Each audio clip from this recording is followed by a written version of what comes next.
प्रेम से बोलिए भगवान शंकर की जय। बच्चा जो कभी बूढ़ा नहीं हुआ, शिव जी की व्रत कथा। मृत्युंजय ऋषि ने शिव की तपस्या करके पुत्र का वरदान मांगा।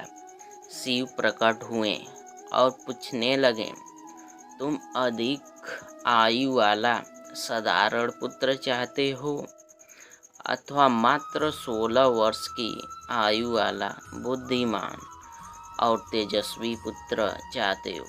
मृत्युंजय ने सोचा, अगर मैं बुद्धिमान पुत्र मांगता हूँ तो वह 16 वर्ष की उम्र में ही मर जाएगा, लेकिन अगर मैं अधिक आयु वाला पुत्र मांगता हूँ तो वह बुद्धिमान नहीं होगा। उन्होंने बुद्धिमान पुत्र मांगा। कुछ ही दिनों में उनकी पत्नी ने एक पुत्र को जन्म दिया, जिसका नाम उन्होंने मार्कंडेय रखा। वह बहुत सुंदर, बुद्धिमान, दयालु और सभी गुणों से परिपूर्ण था। जब मार्कंडेय 16 वर्ष का होने वाला था तो उसके माता पिता ने उसे उसकी मृत्यु की बात बता दी। मार्कंडेय कहने लगा, मैं नहीं मरूंगा, मैं शिव की पूजा करूंगा। उसने हर दिन शिव की पूजा करनी शुरू कर दी। उसके 16वें जन्मदिन पर यमराज से लेने आ पहुँचे। मार्कंडेय ने उनसे कहा, मुझे अपने पूजा समाप्त कर लेने दो। यम नाराज हो गए और उन्होंने उसके ऊपर यमपाश फेंका।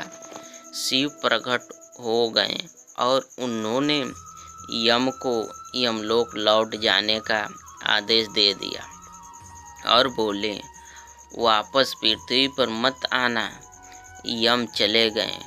उसके बाद से पृथ्वी पर किसी की मृत्यु नहीं हुई।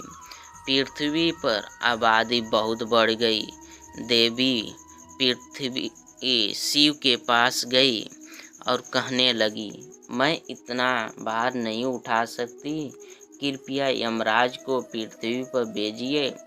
जब शिव ने इनकार किया तो वह सहायता के लिए पार्वती के पास पहुंची। पार्वती ने भी शिव से अनुरोध किया तो शिव भोले, यमराज ने मेरे भक्तों का अपमान किया था। पार्वती ने कहा, किंतु आपने ही तो कहा था कि मार्कंडेय 16 वर्ष से अधिक नहीं जिएगा, इसलिए यमराज उसे लेने गए थे। शिव निरुत्तर हो गए। इस पर पार्वती बोली, शायद आपका आशय होगा कि मार्कंडेय सदैव 16 वर्ष का रहेगा।